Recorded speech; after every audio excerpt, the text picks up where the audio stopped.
चलिए बेटा, let's start question number 4। ये आईसीआई के स्टडी मटेरियल का क्वेश्चन है। जब जनवरी 19 में नया स्टडी मटेरियल आईसीआई ने रिलीज किया था तो उसमें ये वाला क्वेश्चन उन्होंने रखा था, क्वेश्चन नंबर 4। अब आइए अपने नोट्स का page number 98, page number 98, question number 4। बढ़िया क्वेश्चन है बेटा, ये भी अपने आप में बेस्ट स्ट्रेटेजी का भी है और कुछ चीजें यहाँ पे सही में एक लेवल वाली है। अगर एग्जामिनेशन में क्वेश्चन आता है तो you can expect this question to be 16 to 20 marks. Yes, 16 to 20 marks के आसपास का क्वेश्चन आएगा। बहुत स्लो चलेंगे, कोई जल्दबाजी नहीं है। एक एक चीज मैं आपको एक्सप्लेन करूंगा, थोड़ा सा कॉन्फ्रंटेशन इस पर्टिकुलर क्वेश्चन में आपका ज्यादा चाहिए मुझे। स्टार्ट करता हूं बेटा, question number 4, page number 98। Start करूं, देखिए, product X, Y and Z in division X, Y and Z respectively। तो कंपनी का नाम है बी लिमिटेड, इनके 3 डिपार्टमेंट है और जो डिपार्टमेंट के नाम है वही उनके प्रोडक्ट के नाम है। The following information if available. Direct material per unit दिया है, ब्रैकेट में एक बहुत बहुत इंपॉर्टेंट चीज दिया है, एक्सक्लूडिंग मटेरियल एक्स। जो कौन बनाता है मटेरियल एक्स? डिपार्टमेंट एक्स बनाता है। डिपार्टमेंट एक्स के आउटपुट का नाम है product X. Excluding department X for department Y and Z. कुछ इंटरप्रेट कीजिए बेटा इसी ब्रैकेट वाली इंफॉर्मेशन से। हमें बोल रहा है डायरेक्ट मटेरियल पर यूनिट, ठीक है, ये सिंपल है। एक्सक्लूडिंग मटेरियल एक्स बोला, ये भी कोई दिक्कत नहीं है, लेकिन आगे जो वर्ड दिया है excluding material X for department Y and department Z, इस लास्ट के 2-3 वर्ड से क्या इंटरप्रिटेशन अपन कर सकते हैं? एकदम नया इंटरप्रिटेशन है, पहला और अपने आप में अकेला क्वेश्चन है ये इस टाइप का। इसका मतलब है डिपार्टमेंट वाई और डिपार्टमेंट जेड यहां पर बायर डिपार्टमेंट है। अभी तक क्या होता था, 2 डिपार्टमेंट होते थे कंपनी के, एक सेलर डिपार्टमेंट होता था और एक बायर डिपार्टमेंट होता था। इस क्वेश्चन में आप देखेंगे तो सेलर डिपार्टमेंट का नाम है डिपार्टमेंट एक्स, लेकिन जो बायर डिपार्टमेंट है वो डिपार्टमेंट वाई भी है और डिपार्टमेंट जेड भी है। मतलब सेलर डिपार्टमेंट का आउटपुट 2 डिपार्टमेंट को इनपुट के रूप में रिक्वायर्ड है। डायरेक्ट लेबर दिया है, वेरिएबल ओवरहेड दिया है, selling price to outside customer. मतलब सभी डिपार्टमेंट के पास ऑथोरिटी है कि वो अपना प्रोडक्ट मार्केट में बेच सकते। ध्यान दीजिएगा, ये प्रोसेस कॉस्टिंग वाला फंडा नहीं है बेटा कि पहले डिपार्टमेंट का आउटपुट दूसरे डिपार्टमेंट का इनपुट, दूसरे डिपार्टमेंट का आउटपुट तीसरे डिपार्टमेंट का इनपुट, इस टाइप का पोजीशन होता तो जो फर्स्ट आपको इंफॉर्मेशन दिया है डायरेक्ट मटेरियल, वाई और जेड वैसा नहीं लिखता। मटेरियल एक ही है, वो डिपार्टमेंट वाई में भी लग रहा है, डिपार्टमेंट जेड में भी लग रहा है। डिपार्टमेंट वाई और जेड आपस में इंडिपेंडेंटली वर्क कर रहे हैं, क्योंकि कहीं नहीं बोला है कि डिपार्टमेंट वाई का जो आउटपुट है प्रोडक्ट वाई वो इनपुट है डिपार्टमेंट जेड का। तो जो एक प्रोसेसिंग का सिस्टम होता है कि पहले डिपार्टमेंट का आउटपुट दूसरे डिपार्टमेंट का इनपुट, दूसरे डिपार्टमेंट का आउटपुट तीसरे डिपार्टमेंट का इनपुट, वो कंसेप्ट यहां पे नहीं है। सिंपल कंसेप्ट है, जो पहला डिपार्टमेंट है जो भी वो आउटपुट बनाता है वो आउटपुट मेरे 2 डिपार्टमेंट को इनपुट के रूप में लगते हैं इंडिपेंडेंटली। वाई और जेड का आपस में कोई कोरिलेशन नहीं नजर आया अभी तक को। सेलिंग प्राइस दिया है to outside customer. Existing capacity दिया है, वर्ड इंपॉर्टेंट है, कैपेसिटी नहीं, वर्ड क्या बोला है, existing capacity. Maximum external market demand. अगर मैं देखूं तो एक्स डिपार्टमेंट जो है वो आज अपनी मार्केट डिमांड तो फुलफिल कर पा रहा है, उसके पास इनफ कैपेसिटी है मार्केट डिमांड। वाई अगर अपन चेक करेंगे तो वाई अपनी मार्केट डिमांड फुलफिल नहीं कर रहा है और जेड भी अपनी मार्केट डिमांड फुलफिल नहीं कर पा रहा है, क्योंकि जो उनकी मार्केट डिमांड है वो उनकी एग्जिस्टिंग कैपेसिटी से ज्यादा है। आगे बढ़ते हैं। Additional fix cost that would be incurred to install additional capacity, इसलिए वो इंटेंशनली ऊपर वर्ड दिया था एग्जिस्टिंग कैपेसिटी। अब बोल रहा है कहीं ना कहीं आपको आगे ऑप्शन है ये चीज कि आप अपनी एग्जिस्टिंग कैपेसिटी को और एक्सटेंड कर सकते हो, जिसके लिए आपको एडिशनल फिक्स कॉस्ट लगेगी। और फिर कैपेसिटी कितने से एक्सटेंड होगी? Maximum additional unit that can be produce by additional capacity. जो आप एडिशनल कैपेसिटी लगाएंगे उससे और कितनी ज्यादा यूनिट बनाई जा सकती है एग्जिस्टिंग के कंपैरिजन में, वो दिया है। एक मैं यहां पे डिस्क्लेमर देना चाहूंगा बेटा, कभी भी आप ये मत मानिएगा कि जो एग्जिस्टिंग कैपेसिटी आपको दिया है और जो न्यू कैपेसिटी दिया है हम न्यू कैपेसिटी 2 या 3 बार इंप्लीमेंट कर सकते हैं, प्रैक्टिकली पॉसिबल नहीं है। 6000 यूनिट अगर आप डिपार्टमेंट एक्स में बढ़ाते हैं तो आपका खर्चा 45,000 आएगा। ऐसा नहीं है कि और 6000 कैपेसिटी में बढ़ाता हूं तो वापस से 45,000 लगेगा। आप कैपेसिटी बढ़ा सकते हैं, लेकिन फिर उस और एडिशनल की एडिशनल कैपेसिटी बढ़ाने के लिए आपका फिक्स कॉस्ट का अमाउंट अलग आएगा। नटशेल में मैं ये समझाना चाहता हूं आपको, कैपेसिटी जो एडिशनल है वो वन टाइम ही लग सकती है। ऐसा नहीं कि हम उसको मल्टीपल टाइम वाली कैपेसिटी इंस्टॉल कर सकते हैं एडिशनल वाली। ये वाला असम्पशन आपको कभी नहीं लेना है, वन टाइम ही हम अपनी एडिशनल कैपेसिटी अभी बढ़ा पाएंगे। बढ़ो बेटा। तो नया पॉइंट क्या क्या हुआ? सबसे पहला यहां पे एक सेलर डिपार्टमेंट है और 2 बायर डिपार्टमेंट है। दोनों बायर डिपार्टमेंट इंडिपेंडेंटली वर्क कर रहे हैं, आपस में कोई उनका बिजनेस करस्पॉन्डेंस नहीं है। सेकेंड चीज, यहां पे आप चाहे तो आप अपनी एग्जिस्टिंग कैपेसिटी को बढ़ा सकते हैं, लेकिन उसके लिए आपको अलग से फिक्स कॉस्ट इनकर करनी पड़ेगी। और फिक्स कॉस्ट हमारे लिए रेलिवेंट होगी जब हम डिसाइड करेंगे क्या हमें एडिशनल प्लांट लगाना है या नहीं लगाना है। ये रेलिवेंट इसलिए होगी बेटा क्योंकि अगर मैं एडिशनल कैपेसिटी इंस्टॉल नहीं करूंगा तो कहीं भी मेरा वो खर्चा नहीं आना है। एडिशनल कैपेसिटी लगेगी तभी जाके ये वाला खर्चा मेरा इनकट होगा। बढ़ूं आगे, चलिए आगे। Y and Z need material X as their input। नहीं भी बोलता तो ऊपर से बहुत क्लैरिटी थी, बस एक और बार देने से और कॉन्फिडेंस आ जाता है पढ़ने में कि जो अपन ने इंटरप्रिटेशन किया है वो बिल्कुल प्रॉपर है। Material X is available in the market at 23 per unit। तो डिपार्टमेंट Y और डिपार्टमेंट Z चाहे तो ये प्रोडक्ट मार्केट से भी परचेज कर सकते हैं 23 रुपी पर यूनिट में। Defectives can be return to supplier at their cost. अगर जो भी गुड्स आपने खरीदा है उस पर कहीं डिफेक्टिव आता है तो सप्लायर की जवाबदारी है वो हमारे ऑर्गेनाइजेशन से उसको पिकअप करेगा। Department x that is seller department supplies the material free from defect and hence is able to sell at 25 per unit। अच्छा पॉइंट दिया है, मार्केट में वही मटेरियल एक्स 23 रुपी में रेडीली अवेलेबल है, लेकिन जो मेरा डिपार्टमेंट एक्स है वो अपना प्रोडक्ट जो मटेरियल एक्स है मार्केट प्राइस 23 चल रही है, फिर भी ये 25 में इसलिए बेच पा रहा है क्योंकि इसके प्रोडक्ट में डिफेक्ट फ्री रहता है। मतलब कोई भी डिफेक्टिव नहीं पाया जाता, क्वालिटी के नाम से जाना जाता है। तो जो एक्स्ट्रा 2 रुपी ये चार्ज कर रहा है अपने कस्टमर से, एक्सटर्नल कस्टमर से, इसी बात के चार्ज कर रहा है। Each unit of Y and Z require 1 unit of X as input with slight modification. यहां तक तो मैं बोलूंगा कुछ भी इंपॉर्टेंट नहीं है, ये नहीं भी बोलता तो हम रेशियो 1:1 मानते, लेकिन आगे बड़ा इंपॉर्टेंट पॉइंट है, डायरेक्टली ये बंदे उसको अपने इनपुट के रूप में यूज नहीं कर पाएंगे, इनको उस इनपुट को मॉडिफाई करना पड़ेगा। जब भी मटेरियल एक्स की बात होती है तो उसको पहले हमें थोड़ा सा मॉडिफाई करना होता है, तब जाके हम उसको यूज कर पाएंगे, है ना। चलिए बढ़ते अपन आगे। If Y purchase from outside eight 23 per unit, अगर डिपार्टमेंट Y जो बायर डिपार्टमेंट नंबर 1 है अगर वो मार्केट से परचेज करता है तो 23, जो चीज ऑलरेडी उसने एक्सप्लेन कर दिया था।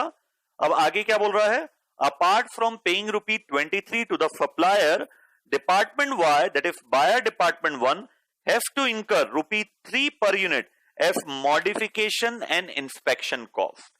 तो यहाँ पे वो जो अपन ने डायग्राम बनाया था ना बेटा मैक्सिमम टीपी का, वो आपको यहाँ पे बहुत बहुत काम आने वाला है क्योंकि यहाँ पे एडजस्टमेंट ज्यादा है।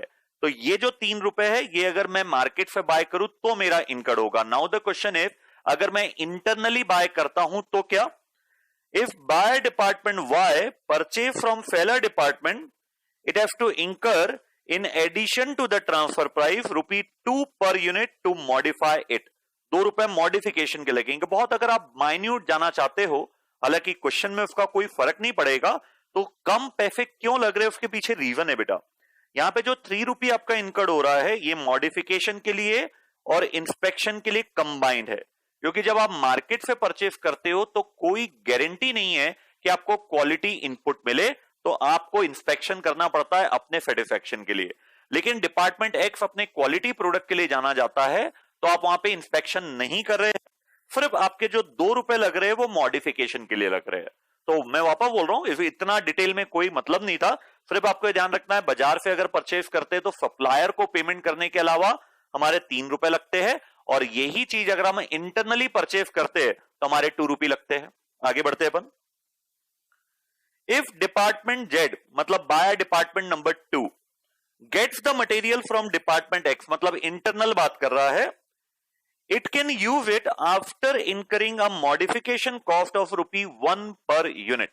तो अगर इंटरनली बाय करेगा तो जो सेलर डिपार्टमेंट को तो इसको पेमेंट करना ही करना है, साथ में ₹1 इसको मॉडिफिकेशन के भी इनकर करने पड़ेंगे। If buyer department 2, that is Z, buy material X from outside, it has to either inspect and modify at its own shop floor at ₹5 per unit. लेकिन अगर यही डिपार्टमेंट बायर डिपार्टमेंट मार्केट से purchase करता है तो इधर बोला है, मतलब अब उसके पास दो ऑप्शन है, या तो वो इंस्पेक्ट और मॉडिफाई कराए अपने खुद के डिपार्टमेंट में ₹5 लगा के, या डिपार्टमेंट एक्स के पास जो आइडल लेबर आवर है उसको ये आउटसोर्स कर दे ₹3 में। तो डेफिनेटली डिपार्टमेंट जेड अगर मार्केट से परचेस करेगा तो वो ऑप्शन चूज करेगा वो मॉडिफिकेशन के लिए जो उसको लोएस्ट कॉस्ट प्रोवाइड करेगा। तो डेफिनेटली यहां पे वो अपने खुद के शॉप पे उसको इंस्पेक्ट नहीं करना चाहेगा, वो डिपार्टमेंट एक्स को आउटसोर्स कर देगा जहां पे उसको ₹3 लग रहे हैं। Seller department will lend its idle labor as per Jet's requirement even if Jet purchase the material from outside। मतलब सेलर डिपार्टमेंट को कोई प्रॉब्लम नहीं है, अगर आप हमसे परचेस करते हो तो भी ठीक है, नहीं परचेस करते हो तो भी हम आपके लिए मॉडिफिकेशन और इंस्पेक्शन कर सकते हैं, सेलर डिपार्टमेंट रेडी है। The transfer price are at the discretion of divisional manager and will remain confidential. Transfer price divisional manager के डिस्क्रिशन में, मतलब उन्हें डिसाइड करना है क्या उन्हें इंटरनली बेचना है या नहीं बेचना है, या उन्हें इंटरनली परचेस करना है या नहीं करना है, और एक जो ट्रांसफर प्राइस रहेगी वो दूसरे डिपार्टमेंट को पता नहीं लगेगी, कॉन्फिडेंशियल रहेगी। Assuming no restriction on quantity of inter divisional transfer of purchase, मतलब जरूरी नहीं है कि आपको फेल करना है तो पूरी क्वांटिटी ही फेल करना पड़ेगा, ट्रांसफर करना पड़ेगा बायर डिपार्टमेंट को। इसी प्रकार से बायर डिपार्टमेंट को भी कोई रिस्ट्रिक्शन नहीं है कि उसे पूरी क्वांटिटी सेलर डिपार्टमेंट से ही परचेस करना पड़ेगा। कॉम्बिनेशन हो सकता है, कुछ इंटरनल हो रहा है और कुछ एक्सटर्नल सेल या बाय भी आपका हो रहा है। डिस्कस करना है with relevant figures the best strategy for each division and for the company as a whole. Again जो रिक्वायरमेंट पार्ट है वो यहां पे बेस्ट स्ट्रेटेजी वर्ड इंडिकेट करता है, मतलब वैरायटी नंबर 3 है अंडर डिसीजन मेकिंग। क्वेश्चन चालू करने से पहले फिर जैसा हर बार किया जाता है, पहले आपको मौका देता हूं, आपको क्वेश्चन सॉल्व नहीं करना है, क्वेश्चन सॉल्व नहीं करना है बेटा। 3 मिनट दे रहा हूं मैं आपको, वापस से क्वेश्चन को एक बार आप रीड आउट कीजिए, क्योंकि एक बार क्वेश्चन दिमाग में जाएगा तो फिर अपन जब सॉल्यूशन स्टार्ट करेंगे तो बार बार आपको क्वेश्चन को रेफर नहीं करना पड़ेगा, आपके माइंड में वो चीज रिटेन रहेगी। 3 मिनट्स दे रहा हूं, आप एक बार अपने लेवल पर रीड आउट कीजिए, सॉल्व बिल्कुल नहीं करना है बेटा अभी आप।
नहीं बेटा, पढ़ लिया आपने?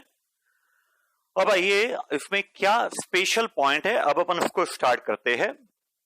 आपको बेस्ट स्ट्रेटेजी बताना है, न सिर्फ सेलर डिपार्टमेंट के लिए बल्कि बायर डिपार्टमेंट के लिए, क्योंकि उसने वर्ड बोला है फॉर ईच डिवीजन। तो सेलर डिपार्टमेंट के लिए भी आपको बेस्ट स्ट्रेटेजी बताना है, बायर डिपार्टमेंट के लिए भी आपको बेस्ट स्ट्रेटेजी बताना है। तो यहां पे बेस्ट स्ट्रेटेजी का मतलब है, अगर मैं बायर डिपार्टमेंट की बात करूं, बायर डिपार्टमेंट की अगर बात करें तो हमें अपना इनपुट कहां से परचेस करना है? क्या हमें इंटरनली बाय करना है या हमें एक्सटर्नल मार्केट से बाय करना है? ये बायर डिपार्टमेंट के लिए बेस्ट स्ट्रेटेजी का मतलब ये है। Along with that buyer department को और एक और चीज डिसाइड करना पड़ेगा कि बेस्ट स्ट्रेटेजी यहां पर एडिशनल कैपेसिटी से भी रिलेटेड है। क्या बायर डिपार्टमेंट एडिशनल कैपेसिटी लगाना चाहेगा क्या, यह भी उसको डिसाइड करना है। ठीक है।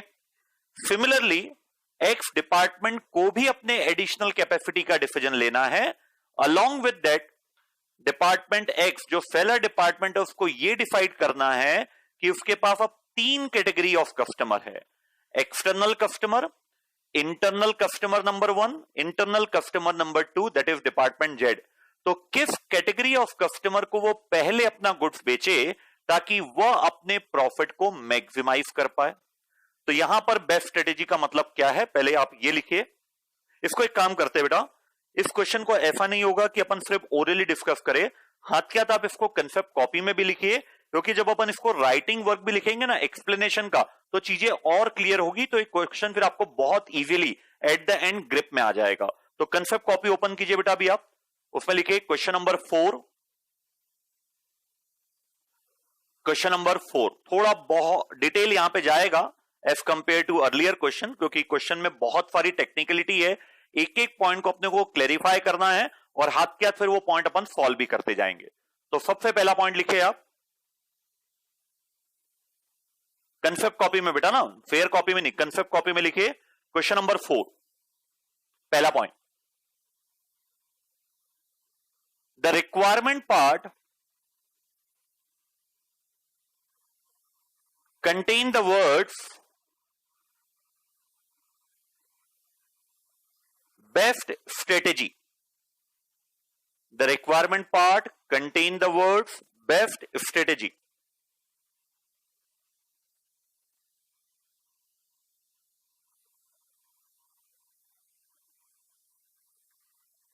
कॉमा, इन्वर्टेड कॉमा में लिख दिया बेटा बेस्ट स्ट्रेटेजी, कॉमा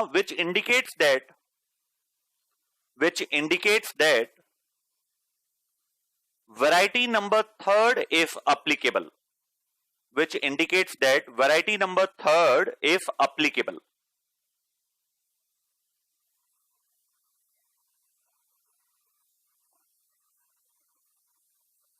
इसी में नेक्स्ट लाइन में लिखे, अब आप इसी पॉइंट यही चलने दीजिए बेटा ना, इसी में नेक्स्ट लाइन में best strategy for seller department, best strategy for seller department, इसमें डैश करके लिखिए बेटा, ये हेडिंग होगी आपकी best strategy for seller department, dash करके लिखिए। Along with the decision, along with the decision to install additional capacity or not, along with the decision to install additional capacity or not, comma, seller department has to decide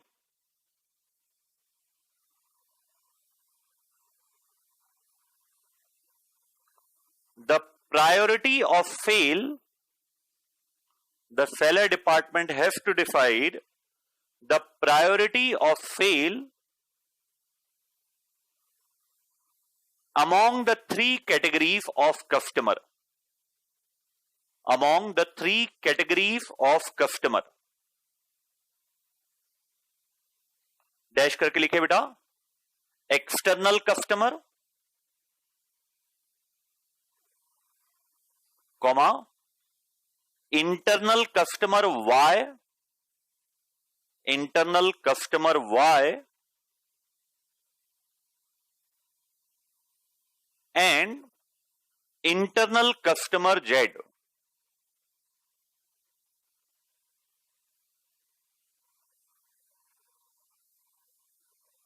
फिर आप लिखे बेटा आप next line में best strategy for buyer department, point वही चल रहा है, पहला पॉइंट ही है ना, best strategy for buyer department, next line में हेडिंग दीजिए।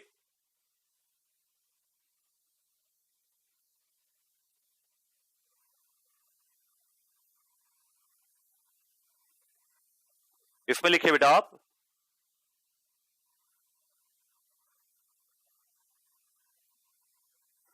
along with the division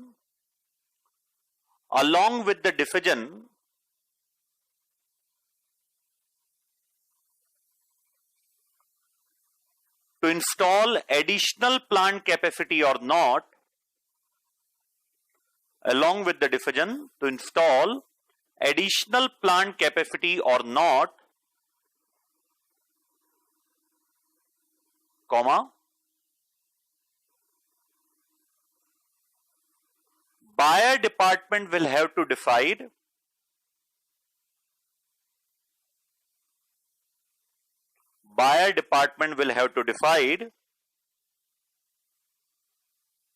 the procurement source of raw material X. The procurement source, S-O-U-R-C-E, the procurement source of raw material X. Dash करके लिखे बेटा internal seller और external seller, internal seller और external seller.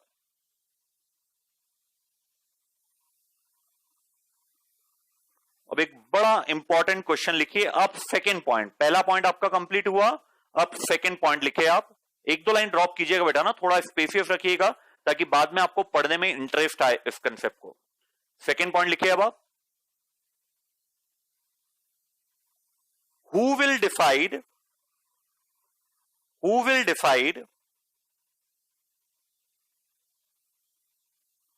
the best strategy first?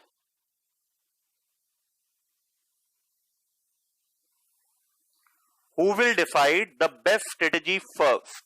Dash seller department और buyer department. ये बहुत important question mark है, question mark लगा दीजिएगा बेटा आप लास्ट में, बहुत इंपॉर्टेंट क्वेश्चन है ये कि बेस्ट स्ट्रेटेजी आपको सेलर डिपार्टमेंट के लिए भी निकालना है, बायर डिपार्टमेंट के लिए भी निकालना है। तो एज अ मैनेजमेंट अकाउंटेंट मैं पहले किसकी बेस्ट स्ट्रेटेजी डिसाइड करूं, सेलर डिपार्टमेंट की या बायर डिपार्टमेंट की, और इंपॉर्टेंटली चॉइस नहीं है, चॉइस बिल्कुल भी नहीं है।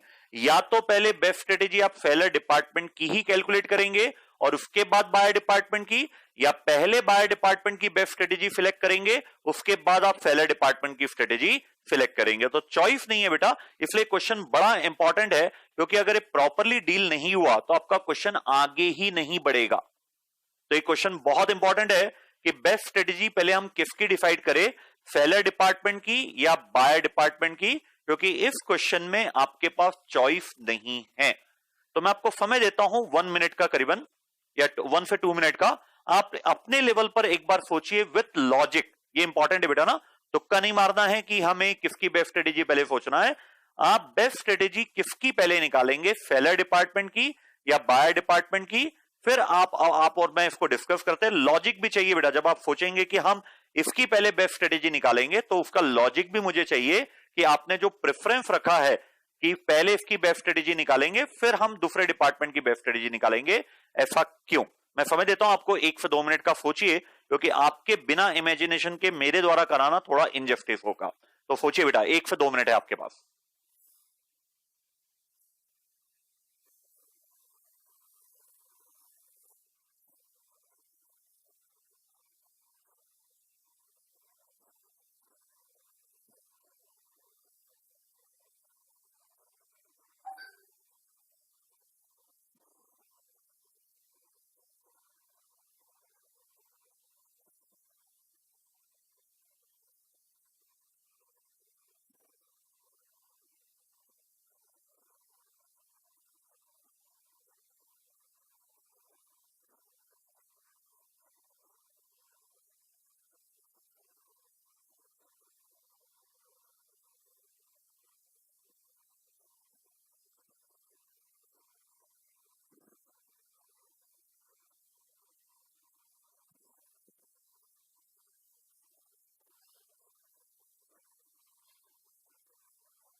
बोलो बेटा, सोचा आपने? देखिए बहुत अच्छा पॉइंट है, बहुत ध्यान से समझिएगा, इसका लॉजिक अपन कॉपी में लिखेंगे भी। Right from the very first day जो मैंने सबसे पहला कंसेप्ट क्वेश्चन आपको कराया था, उसमें भी ये वाला पॉइंट मैंने डिस्कस किया था कि बायर डिपार्टमेंट की कौन सी डिटेल सेलर डिपार्टमेंट के काम की है। यहां पे भी वही डिस्कशन आएगा कि पहले तो मैं आंसर आपको कम्युनिकेट कर दूं, what is the final answer, फिर उसका लॉजिक क्या है वो मैं आपको एक्सप्लेन करता हूं। सबसे पहले हम बायर डिपार्टमेंट की बेस्ट स्ट्रेटेजी निकालेंगे। उसमें आप वाई की पहले निकाल सकते हो, जेड की पहले निकाल सकते हो, डजंट मेक अ डिफरेंस। हम कैटेगरी की बात करेंगे तो पहले हम बायर डिपार्टमेंट की बेस्ट स्ट्रेटेजी निकालेंगे। जब दोनों बायर डिपार्टमेंट की बेस्ट स्ट्रेटेजी निकल जाएगी तब जाके हम सेलर डिपार्टमेंट की बेस्ट स्ट्रेटेजी निकालेंगे। रीजन बहुत सिंपल है बेटा, जरा ध्यान से सुनिएगा क्यों। पहले मैं उसको थ्योरेटिकली बोल देता हूं, फिर मैं आपको न्यूमेरिकली उसको एक्सप्लेन करने की कोशिश करता हूं। हमने वेरी फर्स्ट डे जब कंसेप्ट क्वेश्चन नंबर 1 किया था उसमें यह बात पढ़ी थी कि जब तक बायर डिपार्टमेंट अपनी इनपुट रिक्वायरमेंट कम्युनिकेट नहीं करेगा, जब तक बायर डिपार्टमेंट अपनी इनपुट रिक्वायरमेंट कम्युनिकेट नहीं करेगा, सेलर डिपार्टमेंट डिसीजन ले ही नहीं पाएगा कि जो यूनिट उसे सप्लाई करना है उन पर अपॉर्चुनिटी कॉस्ट क्रिएट होगी या नहीं होगी। आई रिपीट, आप मेरे साथ रिपीट करिएगा बेटा, जब मन में ही है ना, बहुत जरूरी है आपके द्वारा बोलना वो चीजों को जो बहुत इंपॉर्टेंट है। जब तक बायर डिपार्टमेंट, मैं जानबूझ के थोड़ा स्लो बोलूंगा ताकि आप भी उसको रिपीट करें, जब तक बायर डिपार्टमेंट अपनी इनपुट रिक्वायरमेंट डिसाइड नहीं करेगा तब तक सेलर डिपार्टमेंट अपनी मिनिमम ट्रांसफर प्राइस निकालते समय यह डिसाइड ही नहीं कर पाएगा कि क्या जो यूनिट वो ट्रांसफर कर रहा है उस पर अपॉर्चुनिटी कॉस्ट आएगी या नहीं आएगी। देखिए अब इसको मैं न्यूमेरिकली आपको एक्सप्लेन करता हूं। अगर बायर डिपार्टमेंट, बहुत एक्सट्रीम चलते अपन, अगर दोनों बायर डिपार्टमेंट ने डिसीजन लिया कि यार हमें तो एडिशनल कैपेसिटी नहीं लगानी है, तो फिर उनकी डिमांड 3000 और 3000 टोटल 6000 यूनिट्स की वो डिमांड करेंगे डिपार्टमेंट एक्स से। ठीक है बेटा, तो demand from the buyer department will be 6000। लेकिन अगर इन दोनों में से कोई एक डिपार्टमेंट कैपेसिटी लगाना चाहेगा, इन दोनों डिपार्टमेंट में से, बायर डिपार्टमेंट में से कोई एक एडिशनल प्लांट कैपेसिटी लगाना चाहेगा, तो उन दोनों की कंबाइंड डिमांड 6000 से ज्यादा हो जाएगी। दोनों ही डिपार्टमेंट अगर एडिशनल कैपेसिटी लगाना चाहते हैं तब भी जो उनकी कंबाइंड डिमांड है वो 6000 से ज्यादा होगी। जब तक दोनों बायर डिपार्टमेंट कम्युनिकेट नहीं करेंगे कि हमारी रिक्वायरमेंट कितनी है, तब तक सेलर डिपार्टमेंट इस क्वेश्चन में यह डिसाइड नहीं कर पाएगा कि उसे एडिशनल प्लांट कैपेसिटी इंस्टॉल करना है या नहीं करना है, क्योंकि बिना एडिशनल प्लांट कैपेसिटी से वो अपनी मार्केट डिमांड तो पूरी फुलफिल कर पा रहा है।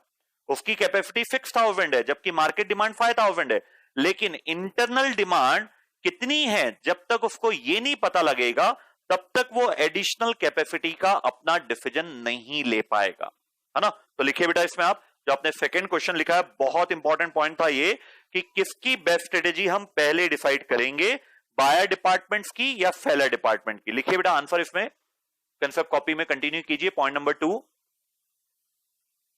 First of all buyer department will decide their best strategy. First of all, buyer departments will decide their best strategy, and thereafter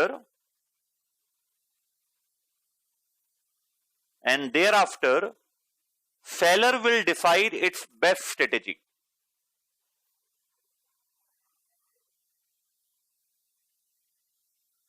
And seller will decide its best strategy.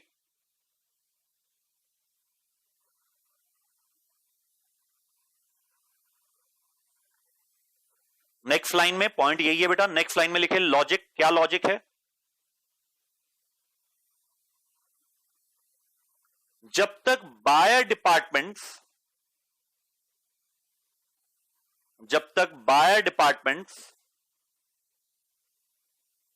अपनी input requirement communicate नहीं करेंगे, जब तक buyer department अपनी input requirement communicate नहीं करेंगे, तब तक सेलर डिपार्टमेंट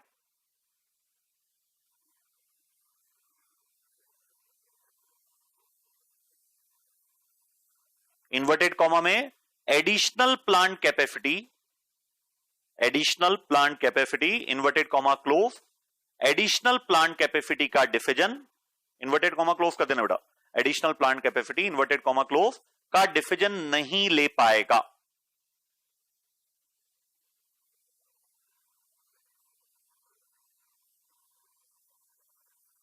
हो गया बेटा। अब थर्ड पॉइंट लिखे, इसमें भी मैं एक क्वेश्चन आपको दे रहा हूं, पहले अब आप उसको डिसाइड कीजिए।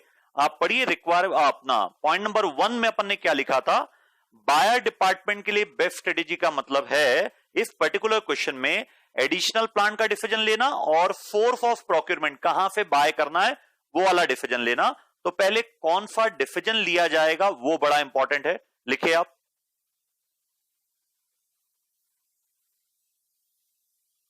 थर्ड पॉइंट लिखे हुए,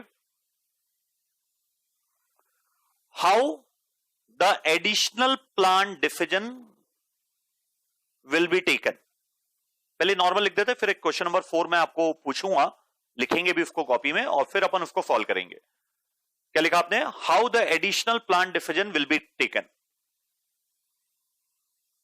डैश करके लिखे, by comparing the additional fix cost, by comparing the additional fixed cost with additional contribution। कैसे डिफाइड करेंगे आप एडिशनल प्लांट कैपेसिटी इंस्टॉल करना है या नहीं करना है, by comparing the additional fix cost जो आपको दिया हुआ है विथ एडिशनल कॉन्ट्रीब्यूशन।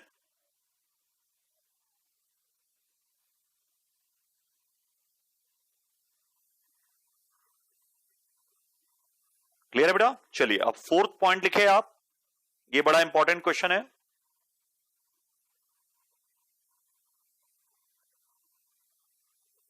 इसमें लिखे, बायर डिपार्टमेंट कौन सा डिसीजन पहले लेंगे।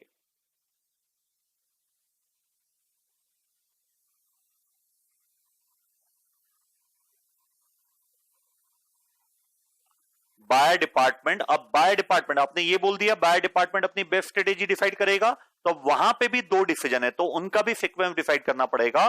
बायर डिपार्टमेंट कौन सा डिसीजन पहले लेंगे, डैश करके लिखे आप, फ्रॉम वेयर टू परचेज,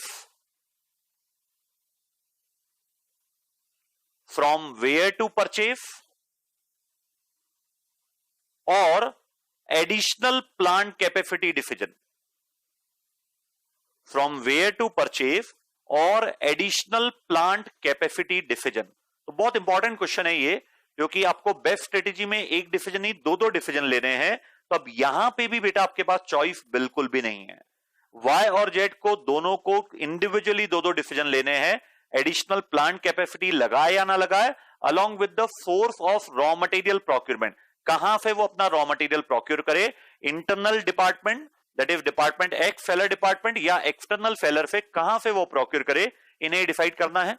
तो फिर मैं आपको समय देता हूं, यहां पे फिर से आपके पास चॉइस नहीं है कि बायर डिपार्टमेंट जब अपनी बेस्ट स्ट्रेटेजी डिसाइड करेगा तो पहले उसे कौन सा डिसीजन लेना पड़ेगा।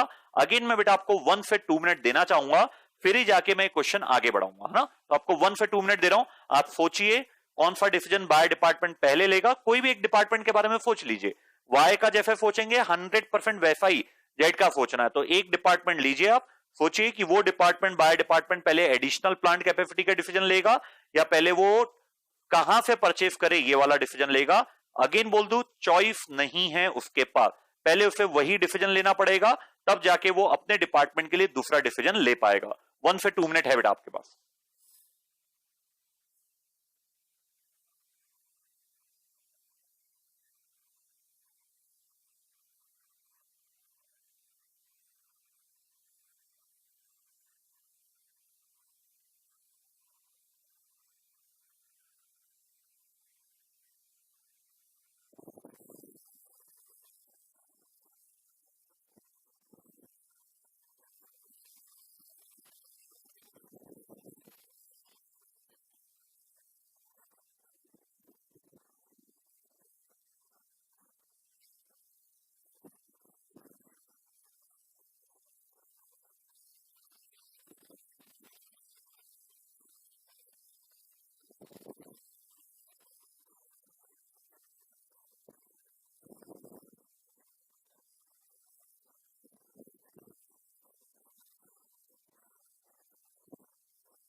आराम से सोचिए बेटा, बहुत बहुत इंपॉर्टेंट है आपके द्वारा सोचना।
चलिए बेटा स्टार्ट करूं। तो देखिए यहां पे भी आपके पास कोई चॉइस नहीं थी। यहां पे सबसे पहले हम डिसाइड करेंगे procurement source of raw material. Reason बहुत सिंपल है बेटा, जस्ट अभी अभी आपने थर्ड पॉइंट में लिखा था कि एडिशनल प्लांट कैपेसिटी का डिसीजन हम दो चीज कंपेयर करेंगे। क्या कि दो चीज कंपेयर करेंगे, पहली फिक्स कॉस्ट और दूसरा एडिशनल कंट्रीब्यूशन। वर्ड इंपॉर्टेंट है एडिशनल कंट्रीब्यूशन। एडिशनल कंट्रीब्यूशन निकालने के लिए आपको कंट्रीब्यूशन पर यूनिट चाहिए और बायर डिपार्टमेंट अपना कंट्रीब्यूशन पर यूनिट तब ही फाइंड आउट कर पाएगा जब उसे अपनी इनपुट कॉस्ट पता हो। जब तक बायर डिपार्टमेंट को अपनी इनपुट कॉस्ट नहीं पता होगी तब तक वो कंट्रीब्यूशन नहीं निकाल पाएगा, उसको वो टोटल कंट्रीब्यूशन में कन्वर्ट नहीं कर पाएगा और फिर उस टोटल कंट्रीब्यूशन को तब तक वो टोटल फिक्स कॉस्ट से कंपेयर नहीं कर पाएगा to decide whether to install additional plant capacity और नॉट। क्लियर हुआ? लिखे बेटा इसको आप फोर्थ पॉइंट में नेक्स्ट लाइन में लिखे, first of all comma buyer department will decide, first of all buyer department will decide the procurement source of raw material, the procurement source of raw material, and thereafter additional plant capacity decision, and thereafter additional plant capacity decision.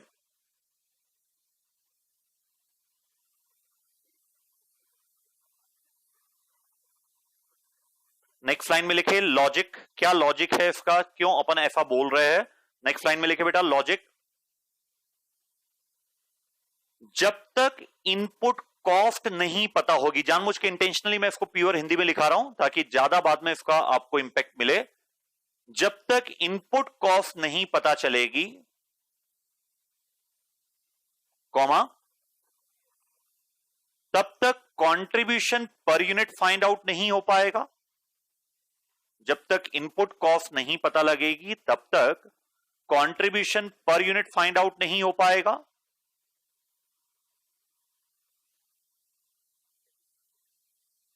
और जब तक contribution per unit find out नहीं होगा और जब तक contribution per unit find out नहीं होगा कॉमा तब तक टोटल कंट्रीब्यूशन फाइंड आउट नहीं हो पाएगा। जब तक contribution per unit find out नहीं होगा तब तक टोटल कंट्रीब्यूशन फाइंड आउट नहीं होगा।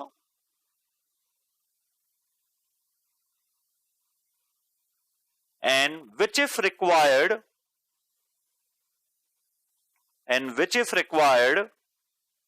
to take additional plant capacity decision।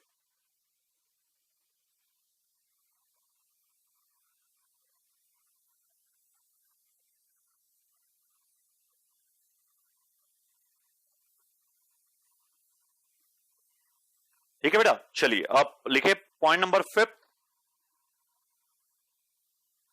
Final transfer price. Final transfer price dash करके लिखे, is not given in the question.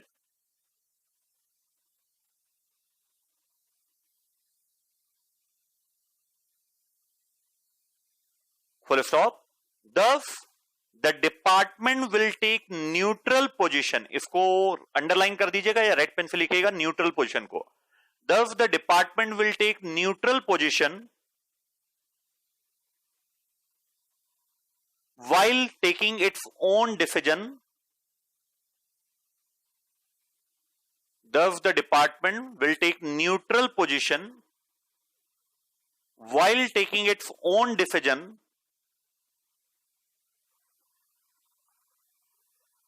by computing minimum or maximum transfer price, by computing minimum or maximum transfer price, comma as the case may be। Sir ये बात समझ में नहीं आई, क्या बोला आपने? मैंने बोला बेटा फाइनल ट्रांसफर प्राइस यहां पे कहीं भी आपको दिया हुआ नहीं है, तो न तो सेलर डिपार्टमेंट डिसाइड कर पाएगा कि वो पहले उसको बेचे एक्सटर्नल को या पहले वो इंटरनल कस्टमर को बेचे, न ही बायर डिपार्टमेंट ये डिसाइड कर पाएगा क्योंकि मार्केट की प्राइस तो नोन है, आपको इंटरनल प्राइस अभी तक फाइनल नहीं हुआ है। तो हम एक काम करेंगे, फिर सभी डिपार्टमेंट न्यूट्रल पोजीशन लेंगे, मतलब वो अपना डिसीजन इस प्रकार से लेंगे ताकि अगर कभी डिपार्टमेंट ने मना भी कर दिया कि हम तुम्हें ये गुड्स नहीं बेचेंगे या हम तुमसे गुड्स परचेस नहीं भी करेंगे, तब भी उस डिपार्टमेंट के द्वारा जो डिसीजन लिया गया है उस डिसीजन में कोई इंपैक्ट ना आए, क्योंकि हम मिनिमम ट्रांसफर प्राइस में बोलते हैं no additional profit no additional loss. अगर इस प्राइस पर प्रोजेक्ट सक्सेसफुल है तो इससे ज्यादा पे तो 100% बेनिफिट होगा। हम मैक्सिमम ट्रांसफर प्राइस को बोलते हैं no additional profit no additional loss. तो अगर इस प्राइस पर हमें बायर डिपार्टमेंट सेलर डिपार्टमेंट हम ले सकते हैं तो इससे कम जो भी प्राइस होगी वो तो हमारे प्रॉफिट को और भी डेफिनेटली आगे बढ़ाएंगे। तो एक काम करें बेटा, जितने पॉइंट अभी तक अपन ने पांचों पॉइंट लिखा है इसको बहुत अच्छे से मतलब सिर्फ रीड आउट नहीं करना है, बहुत अच्छे से एक बार आप इसको पढ़िए, फिर फॉर्मली अब अपन क्वेश्चन स्टार्ट करते हैं, क्योंकि जो मेन कंसेप्चुअल पार्ट था वो अपन ने समझा भी है और आज क्या कंसेप्ट कॉपी में भी लिख लिया।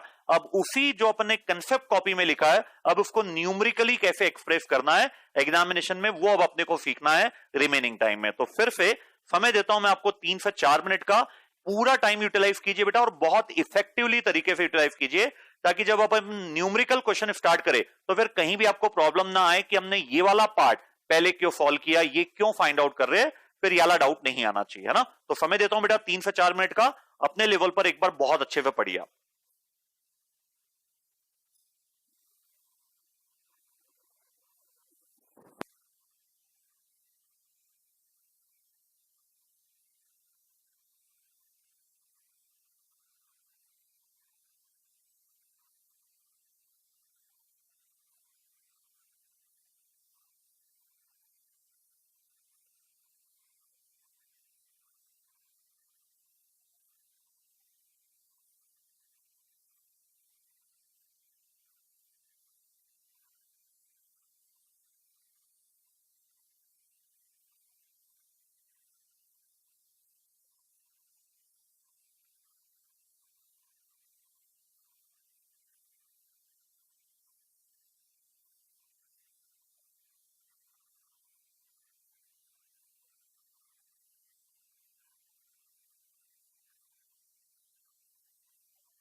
चलिए बेटा स्टार्ट करता हूं मैं, है ना। देखिए सबसे पहले, अब जैसा आपने ऑलरेडी पढ़ लिया है, सबसे पहले अपन बेस्ट स्ट्रेटेजी निकालेंगे बायर डिपार्टमेंट के लिए, और उसमें सबसे पहले अपन डिसाइड करेंगे मैक्सिमम ट्रांसफर प्राइस। लिखना स्टार्ट करें बेटा।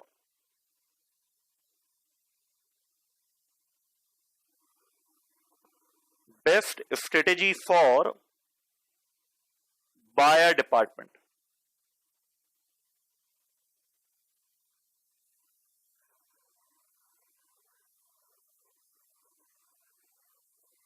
इसमें सबसे पहले आप इसमें कोई भी सीक्वेंस ले सकते हैं, कोई दिक्कत नहीं है।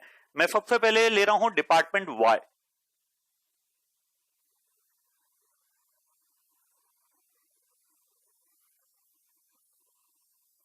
ये अपन अप्लाई कर रहे हैं बेटा, जो अपन ने सेकंड क्वेश्चन किया था कि पहले सेलर डिसाइड करेगा या पहले बायर डिसाइड करेगा, ये चीज अपन स्टार्ट कर रहे हैं। फिर जो अपन ने पॉइंट नंबर 5 लिखा था, अब अपन उसके बारे में बात कर रहे हैं कि बायर डिसाइड करेगा, लेकिन सबसे पहले वो मैक्सिमम ट्रांसफर प्राइस निकालेगा। तो एक काम करता हूं मैं, आप चाहो तो इसको बिल्कुल ये डायग्राम बना सकते हो, मैं भी इसको रफ में बना रहा हूं, आप चाहो तो इसको मेन फेयर कॉपी में बना सकते हो बेटा। कोई मैक्सिमम टीपी का हमेशा इसी तरीके से अगर आप आंसर निकालेंगे तो कोई चांस ही नहीं है फिर उसमें गलत होने का। तो ये है पेमेंट टू सप्लायर,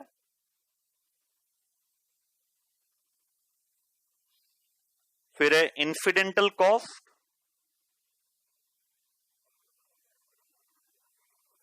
ये आएगी आपकी लैंडेड कॉस्ट, फिर ये डिडक्ट होगा इसमें से। एरो को ध्यान रखिएगा बेटा, बड़ा इंपॉर्टेंट है एरो का इंपॉर्टेंस यहां पे। फिर यहां पे incidental cost of internal purchase, incidental cost of internal purchase and maximum TP, यहां पे आपका बैलेंसिंग फिगर में आएगा। अब आप आइए क्वेश्चन जहां पे आपका लास्ट सेकंड या थर्ड पैरा है डिपार्टमेंट वाई से रिलेटेड, आप देखिए यहां से आपको इंफॉर्मेशन पता लगेगी मैक्सिमम टीपी की। तो अगर डिपार्टमेंट वाई बाजार से परचेज करेगा तो उसको ये गुड्स 23 रुपए में आएगा, और उसको 3 रुपए इनकर्ड करने पड़ेंगे टुवर्ड्स मॉडिफिकेशन एंड इंस्पेक्शन। तो अगर मैं इस डायग्राम में फिलअप करूं, आप चाहे तो बिल्कुल स्ट्रांगली रिकमेंडेड है बेटा, ये डायग्राम आप बिल्कुल बना सकते हैं। 23 रुपी पेमेंट टू सप्लायर है, 3 रुपए इंसिडेंटल कॉस्ट है, तो मेरी लैंडेड कॉस्ट 26 रुपी है। मैक्सिमम टीपी तभी वो कहलाएगा जब लैंडेड कॉस्ट दोनों ही सिचुएशन में सेम हो, चाहे हम इंटरनली बाय करें चाहे हम एक्सटर्नली बाय करें, दोनों ही सिचुएशन में landed cost must remain same. अब अपने आप से क्वेश्चन पूछिए कि अगर डिपार्टमेंट वाई इंटरनली परचेज करता है तो apart from paying to supplier क्या कोई एक्स्ट्रा कॉस्ट है? And the answer will be yes. 2 रुपए उसको पर यूनिट का मॉडिफिकेशन कॉस्ट भी लगेगा।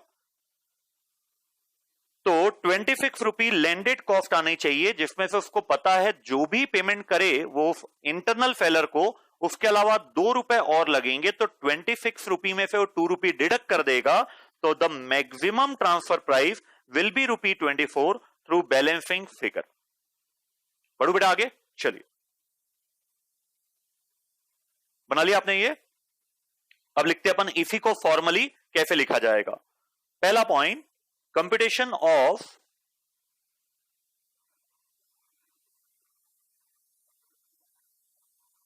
Maximum transfer price.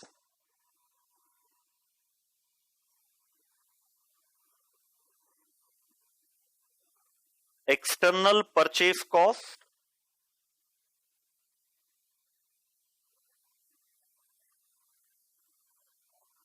₹23 plus modification and inspection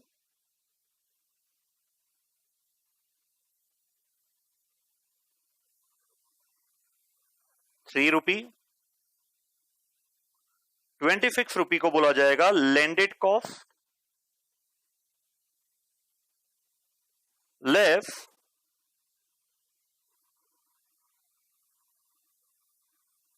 modification cost in internal transfer ₹2। तो ज्यादा से ज्यादा ये 24 रुपी मैक्सिमम ट्रांसफर प्राइस के रूप में दे पाएगा। और हमने एक पॉइंट लिखा था बेटा कि यहां पे हम न्यूट्रल पोजीशन में रह रहे हैं कि अगर सेलर डिपार्टमेंट ने मना भी कर दिया कि हम तुम्हें गुड्स नहीं देंगे, तब भी हमारे द्वारा बायर डिपार्टमेंट के द्वारा जो डिसीजन लिया गया वो चेंज नहीं होगा, क्योंकि हम जो इनपुट कॉस्ट कंसीडर कर रहे हैं that will be the maximum. मतलब हम एक न्यूट्रल पोजीशन में है। हम अगर बाहर से परचेस कर रहे हैं तो भी हम इनपुट कॉस्ट अपनी 20 फिक्स मान रहे हैं। इन केस अगर हमें इंटरनली परचेस करना पड़ा तो हम एक्सट्रीम सोच रहे हैं एज अ बायर डिपार्टमेंट कि ज्यादा से ज्यादा मेरे 26 रुपए लगेंगे, तो हमारा जो डिसीजन होगा वो न्यूट्रल होगा, इररिस्पेक्टिव कि सेलर डिपार्टमेंट हमें वो गुड्स बेचना चाहेगा या नहीं चाहेगा। तो पहला पॉइंट हुआ आपका computation of maximum transfer price. अब सेकेंड पॉइंट अपन कैलकुलेट करेंगे बेटा, क्या वो एडिशनल प्लांट कैपेसिटी का डिसीजन लेना चाहेगा या नहीं लेना चाहेगा। उसके लिए पहले आपको निकालना पड़ेगा टोटल कंट्रीब्यूशन, और टोटल कंट्रीब्यूशन निकालने से पहले आपको निकालना पड़ेगा कंट्रीब्यूशन पर यूनिट। तो लिखिए कंप्यूटेशन ऑफ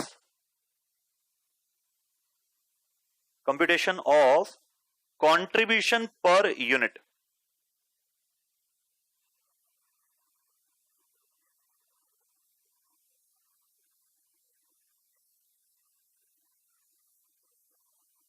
सेल प्राइस, जरा क्वेश्चन चेक कीजिए बेटा, आपको दिया हुआ है what is the sale price.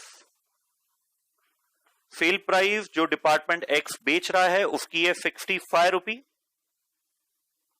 Less variable cost. सबसे पहले रॉ मटेरियल एक्स। अब ध्यान दीजिएगा, ये बड़ा इंपॉर्टेंट है बेटा ना, ज्यादा से ज्यादा आप 24 रुपी देंगे प्लस प्लस, ये बहुत इंपॉर्टेंट, मतलब यहां पे गलती होने के चांसेस बहुत ज्यादा है। आप 24 रुपी तो कंसिडर कर लेंगे, 2 रुपी भी आपको कंसिडर करना पड़ेगा, क्योंकि जब आप रॉ मटेरियल एक्स परचेज करेंगे तो वो एज इट इज यूज नहीं होगा, उसको मॉडिफाई करना पड़ेगा इनपुट के रूप में यूज करने के लिए। तो जो आपकी इनपुट कॉस्ट आएगी वो आएगी 26 रुपी।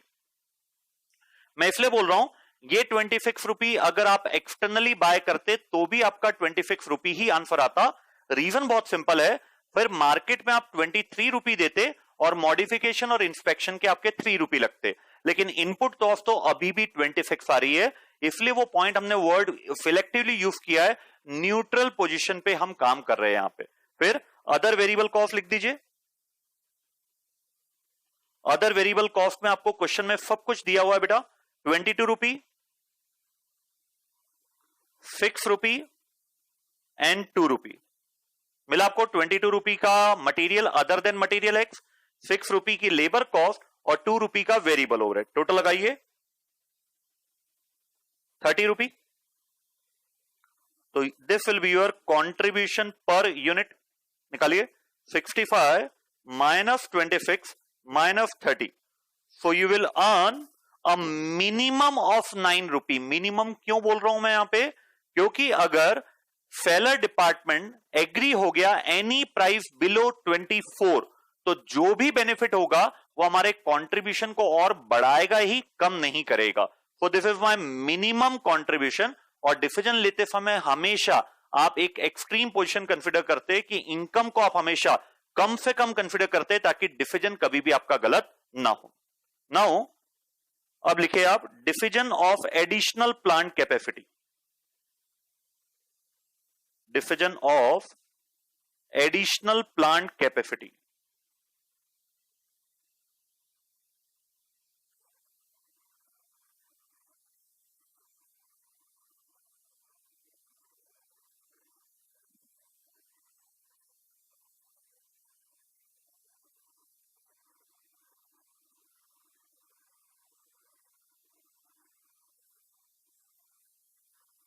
सबसे पहला पॉइंट हम निकालना चाहेंगे अनफुलफिल्ड डिमांड।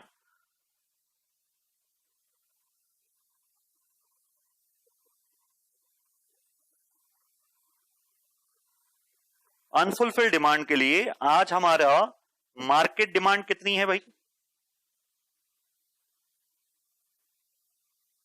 मार्केट डिमांड आप देखिए क्वेश्चन में दिया हुआ है आपको 5500 है।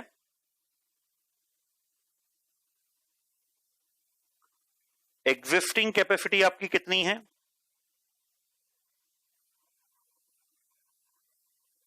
3000 है। देयरफॉर आपकी जो अनफुलफिल्ड डिमांड है वो है 2500 यूनिट आप मार्केट में नहीं बेच पा रहे हो due to want of capacity. अब सवाल उठता है क्या एडिशनल प्लांट लगाने से मैं ये 2500 यूनिट बेच पाऊंगा?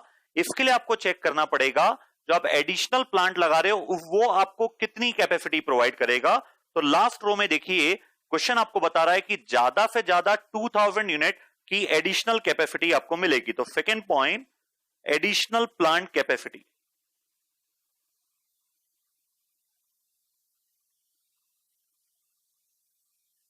तो इसका मतलब अगर मैं एडिशनल प्लांट लगा भी लेता हूं तो भी मैं 2500 में से सिर्फ 2000 यूनिट पर ही एडिशनल कंट्रीब्यूशन कमा पाऊंगा क्योंकि उससे ज्यादा कैपेसिटी मेरे पास एडिशनल प्लांट में भी नहीं आना है। तो किन यूनिट्स पर मैं कंट्रीब्यूशन कमा पाऊंगा? 2000 यूनिट्स पर। तो थर्ड पॉइंट लिखिए आप additional contribution 2000 units into ₹9 which ever is lower बेटा ना, मार्केट अनफुलफिल्ड डिमांड और additional plant capacity which ever is lower. आप चाहो तो यहां पे लिख सकते हो कि आपने 2000 क्यों लिया, हम उन्हीं यूनिट पर कमा पाएंगे जो दोनों में से लोएस्ट हो, अनफुलफिल्ड डिमांड और additional plant capacity which ever is lower. कहीं ना कहीं लिख दीजिए बेटा, बाद में कंफ्यूजन नहीं होना चाहिए कि आपने 2000 क्यों लिया। एडिशनल प्लांट कैपेसिटी और unfulfilled demand which ever is lower. तो ये आ रहा है आपका 18,000 रुपी। इसको आप कंपेयर कीजिए एडिशनल फिक्स कॉस्ट के साथ विच इज जस्ट 9,000 रुपी। इसका मतलब department Y will definitely install the additional capacity because additional capacity install करने से न सिर्फ वो अपनी एडिशनल फिक्स कॉस्ट रिकवर कर पा रहा है बल्कि एडिशनल कंट्रीब्यूशन के रूप में वो प्रॉफिट भी जनरेट कर पाएगा। तो अब लिख दीजिए बेटा decision finally, since the additional contribution is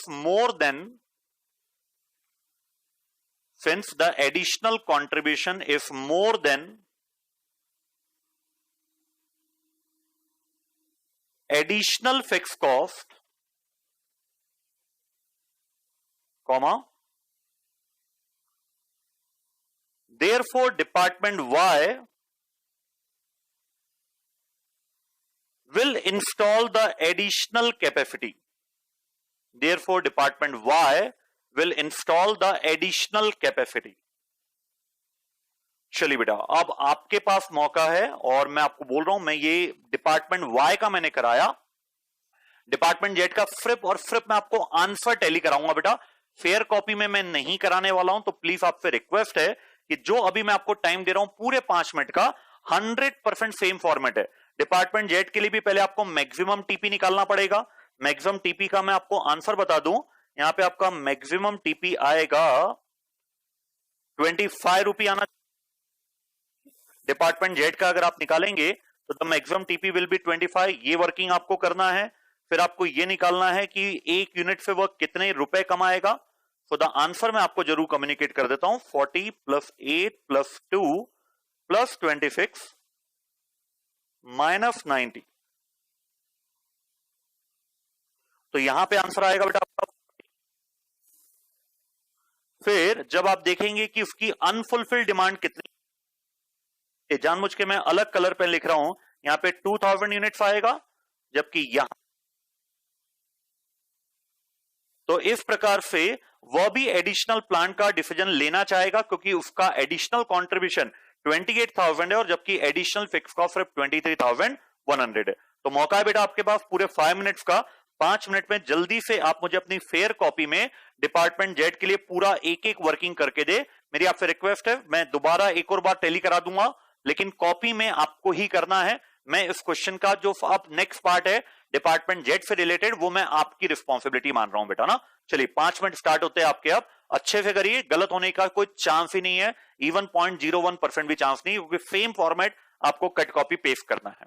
फिर अपन लास्ट में बढ़ेंगे डिपार्टमेंट एक्स जो सेलर डिपार्टमेंट है उसके लिए बेस्ट स्ट्रेटेजी क्या रहेगी। ठीक है बेटा, चलिए करिए एक बार ट्राई।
चलिए बेटा आगे आपका आंसर 25 रुपी मैक्सिमम टीपी, यहां पे था 23, यहां पे 3 रुपए, वही 26 आएगा, लेकिन 1 रुपी इनकट करेगा, वो इंटरनली बाय करेगा, तो ये आ रहा है 25 रुपी। फिर यहां पे आ रहा है 90 रुपी, फिर यहां पे 25 प्लस 1 रुपी अगेन 26, और यहां पे अदर कॉस्ट आ रही है उसकी 48 और 2 50 रुपी कॉस्ट आ रही है, तो ऐसे 14 रुपी वो कंट्रीब्यूशन पर यूनिट कमाएगा। अनफुलफिल्ड डिमांड 2000 है, रीजन ये है 5000 की मार्केट डिमांड में से वो आज 3000 यूनिट फुलफिल कर पा रहा है। 2000 की अनफुलफिल्ड डिमांड है, जबकि प्लांट कैपेसिटी 2250 है, which ever is lower for 2000 into 14 28,000, जबकि एडिशनल फिक्स कॉस्ट जो उसकी लग रही है वो 23,100। मतलब ये डिपार्टमेंट भी डिसाइड करेगा कि मुझे एडिशनल प्लांट कैपेसिटी लगाना है। बड़ू बेटा उम्मीद है सभी बच्चों का आ गया होगा, मुझे 1% भी डाउट नहीं है इसमें कि किसी का भी गलत हुआ होगा। चलिए बढ़ते हैं अपन ने अब बेस्ट स्ट्रेटेजी डिसाइड कर दिया बाय डिपार्टमेंट के लिए। Now it's the time for best strategy for seller department. Best strategy for seller department.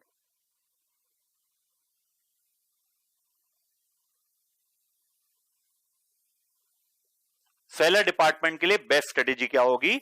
जब भी हम सेलर डिपार्टमेंट की बात करते हैं बेस्ट स्ट्रेटेजी क्या होगी, तो आप हमेशा याद रखिएगा कि सामने वाला अब कम से कम चाहेगा कि उसको मिनिमम ट्रांसफर प्राइस तो मिले ही मिले। तो सबसे पहले अपन इसमें डिसाइड करते हैं, पहला पॉइंट टोटल डिमांड। मेरी टोटल डिमांड कितनी है? अगर मैं एक्सटर्नल की बात करूं तो 5000 यूनिट्स की डिमांड है।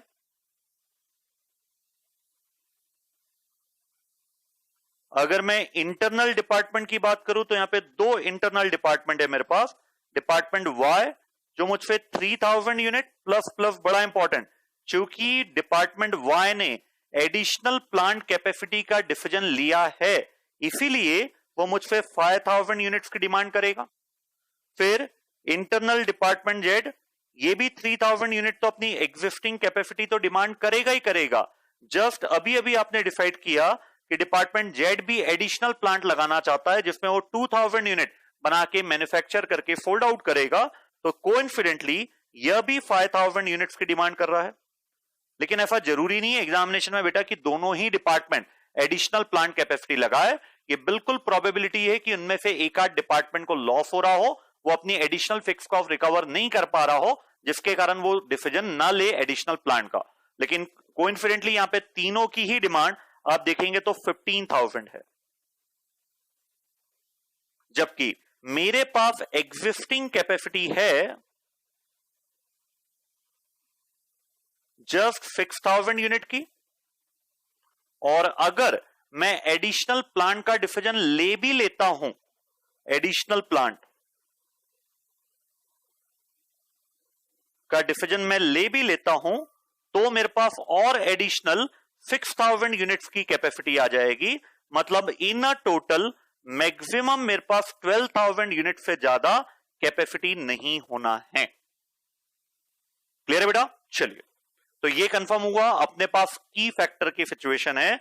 अगर मैं एडिशनल प्लांट इंस्टॉल भी कर लेता हूं, तब भी मेरे पास ज्यादा से ज्यादा 12,000 यूनिट्स की कैपेसिटी रहेगी। तो अब प्रायोरिटी क्या होगी, इसको बहुत ध्यान से समझिएगा, ये बड़ा इंपॉर्टेंट है। Priority of cell.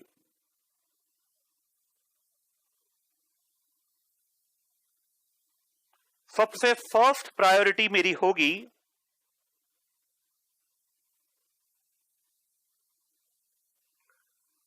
External customer.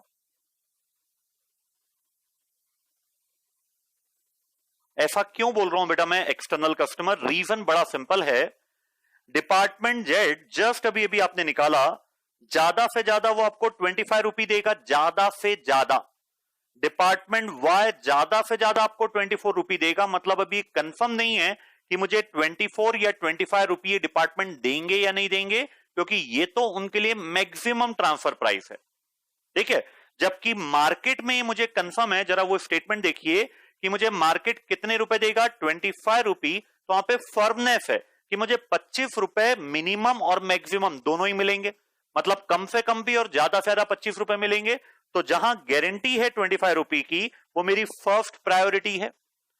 Second priority मैं देना चाहूंगा अब दोनों डिपार्टमेंट में से डिपार्टमेंट जेड को, क्योंकि अगर डिपार्टमेंट जेड 25 रुपए ज्यादा से ज्यादा देने के लिए रेडी है, जबकि डिपार्टमेंट वाई ज्यादा से ज्यादा आपको 24 रुपए देगा, तो ज्यादा चांसेस है कि आप ज्यादा ट्रांसफर प्राइस सेट कर सकते हो डिपार्टमेंट जेड से as compare to department Y, क्योंकि डिपार्टमेंट वाई जेड ने मैक्सिमम ट्रांसफर प्राइस अपनी 25 रुपए निकाला है।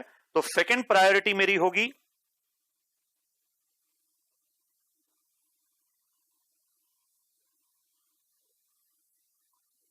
Department Z, and third priority मेरी होगी डिपार्टमेंट वाई। इसका लॉजिक लिख लीजिए बेटा, क्योंकि बाद में आप फिर ये भूल जाएंगे।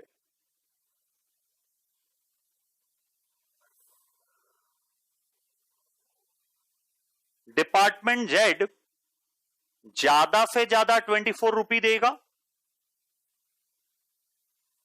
नहीं डिपार्टमेंट जेड नहीं, सॉरी, डिपार्टमेंट वाई ज्यादा से ज्यादा 24 रुपए देगा,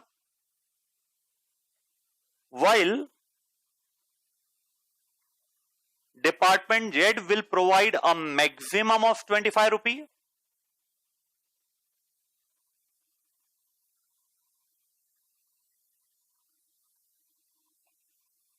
While there is a certainty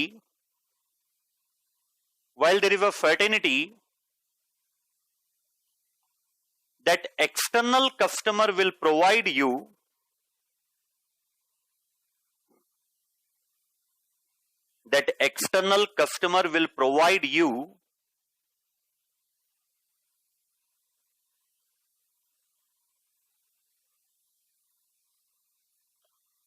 a certain amount, or that is rupee 25, a certain specified amount that is rupee 25, वहां पे सर्टेनिटी है बेटा, तो पहली प्रायोरिटी उसको।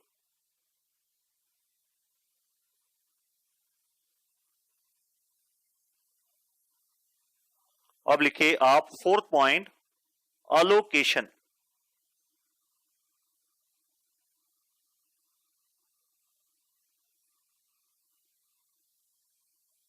एग्जिस्टिंग कैपेसिटी सबसे पहले मैं यूटिलाइज करूंगा, फिर मैं एडिशनल कैपेसिटी यूटिलाइज करूंगा।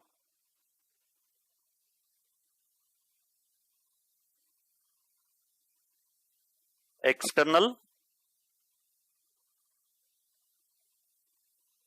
Department Y and department Z. External मेरे पास ज्यादा से ज्यादा, सॉरी एक्सटर्नली एग्जिस्टिंग मेरे पास ज्यादा से ज्यादा 6000 यूनिट की कैपेसिटी है और एडिशनल 6000 यूनिट है। तो सबसे पहले हमने डिसाइड किया हम एक्सटर्नल को देंगे। जरा चेक कीजिए एक्सटर्नल कस्टमर की डिमांड कितनी है, 5000 यूनिट है, तो मैंने इसको दे दिया मैक्सिमम 1। कितनी कैपेसिटी बची, 1000। 1000 मुझे किसको देना है, सेकंड प्रायोरिटी है डिपार्टमेंट जेड की, तो 1000 मैंने इसको दिया। मैक्सिमम 2, कुछ भी नहीं मिल पाएगा डिपार्टमेंट वाई को क्योंकि आपकी कैपेसिटी ओवर हो चुकी है। अब अगर मैं एडिशनल कैपेसिटी की बात करूं तो डिपार्टमेंट वाई ने मुझसे 5000 यूनिट्स की डिमांड किया है, जिसमें से ऑलरेडी मैंने अपनी एग्जिस्टिंग आइडल कैपेसिटी को यूटिलाइज करके उसको 1000 यूनिट सप्लाई कर दिया हूं। तो उसकी और कितनी डिमांड बाकी है, 4000 यूनिट्स, मैक्सिमम 3, इससे ज्यादा उसको नहीं चाहिए एडिशनली। तो कितनी कैपेसिटी बची है मेरे पास, 2000, जो मैं किसको देना चाहूंगा, डिपार्टमेंट वाई को, और एक्सटर्नल को तो चाहिए ही नहीं, इसलिए मैंने वहां पे नॉट अप्लीकेबल लिख दिया। जरा समझिए बेटा ये क्या अलोकेशन हुआ है, एक बार अच्छे से आप इसको समझ लीजिए।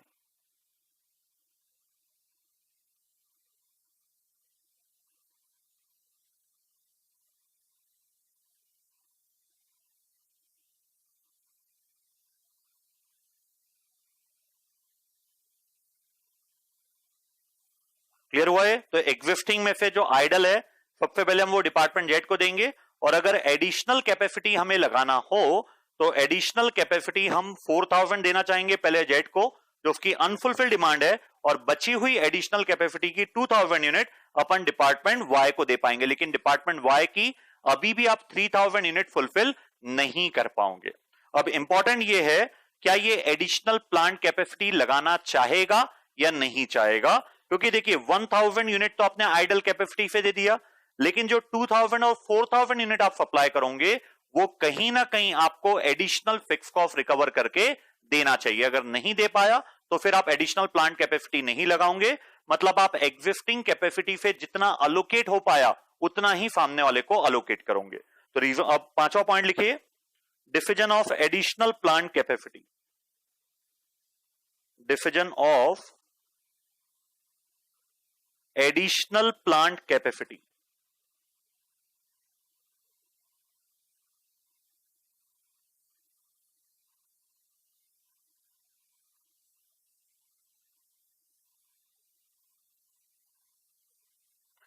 इसमें सबसे पहला पॉइंट है बेटा, एडिशनल कंट्रीब्यूशन हम कितना कमाएंगे। सबसे पहले हम बेचेंगे डिपार्टमेंट जेड को, कितनी यूनिट बेच रहे हैं हम इसको, 4000 यूनिट। ज्यादा से ज्यादा ये हमें कितने रुपए देगा, 25 रुपी, इससे ज्यादा ये हमें देने वाला नहीं है। जबकि हमारी वेरिएबल कॉस्ट जब आप चेक करेंगे, मैन्युफैक्चरिंग वेरिएबल कॉस्ट, तो ये 14 रुपी आती है। तो ज्यादा से ज्यादा अगर वो हमें 25 देने को रेडी हो गया तो हम 11 रुपए कमाएंगे 4000 यूनिट्स पर, तो 44,000 यूनिट्स का हमें यहां पे कंट्रीब्यूशन होगा। फिर हम डिपार्टमेंट वाई को 2000 यूनिट्स बेचेंगे, ये ज्यादा से ज्यादा हमें 24 रुपी देगा, लेकिन वेरिएबल कॉस्ट तो अभी भी हमारी 24 रुपी ही इनकर्ड होगी। तो 10 इंटू 2000, 20,000 रुपी ये हमें देगा। So in total we are earning a additional contribution of 64,000 as compared to additional fixed cost of rupees just 45,000। तो चूंकि एडिशनल फिक्स कॉस्ट यहां पे आपकी रिकवर हो पा रही है, इसलिए डिपार्टमेंट भी डिसीजन लेगा कि हां उसे एडिशनल प्लांट कैपेसिटी लगाना है। कितने रुपए का डिफरेंस है जरा देखिए, 19,000 रुपी आप अभी भी एडिशनली कमा पाएंगे अगर ये प्लांट डिसीजन आप लेते हैं। तो लिख दीजिए भाई third point, therefore department X would like to install the additional plant capacity. Therefore, Department X would like to install the additional plant capacity। Undoubtedly बेटा बहुत अच्छा लेवल है इस क्वेश्चन का, मैं नहीं बोलूंगा कि बहुत सिंपल क्वेश्चन था। कोशिश मैंने अपनी तरफ से पूरी किया कि मैं आपको बहुत स्लोली ये क्वेश्चन समझाऊं, और जहां जहां पे मुझे लिखा के समझाना आता आपको वो भी अपन ने कंसेप्ट कॉपी में पूरा लिख दिया, ताकि कल जब अपन मिले तो अपने का याला क्वेश्चन ऑलरेडी कंसेप्ट कॉपी में अपना लिखा जा चुका है, तो इस क्वेश्चन में अपना समय बच जाएगा। लेकिन आज के लिए बड़ा इंपॉर्टेंट था कि लिख के अपन समझे। तो अब नाउ इट्स योर टर्न कि नेक्स्ट लेक्चर देखने से पहले एक बार आप इस क्वेश्चन को रफ पेज में अपनी तरफ से 100% पूरा सॉल्व कीजिए। फॉर्मेट से सॉल्व नहीं करेंगे चलेगा, लेकिन सॉल्यूशन पूरा करना है। कंसेप्ट कॉपी आप ओपन रख सकते हो, उसके पॉइंट सोचकर फिर आप इस क्वेश्चन को पूरा गाइड कीजिएगा। एक बार अगर आपने question with in 24 hours next lecture देखने से पहले अगर आपने रिवाइज कर लिया तो मेरे ख्याल से फिर ये क्वेश्चन आपका कंफर्म हो जाएगा। अगर अटेम्प्ट में आता है तो बहुत इजीली आप इसमें स्कोर कर पाएंगे। ठीक है बेटा, चलिए अब दूसरा क्वेश्चन अपन ले भी नहीं सकते, आज टाइम बचता तो भी नहीं लेता, वैसे भी टाइम मेरे ख्याल से लगभग ओवर हो चुका है। तो चलिए बस आज इतना ही रखते हैं। तो आज के आनंद की जय।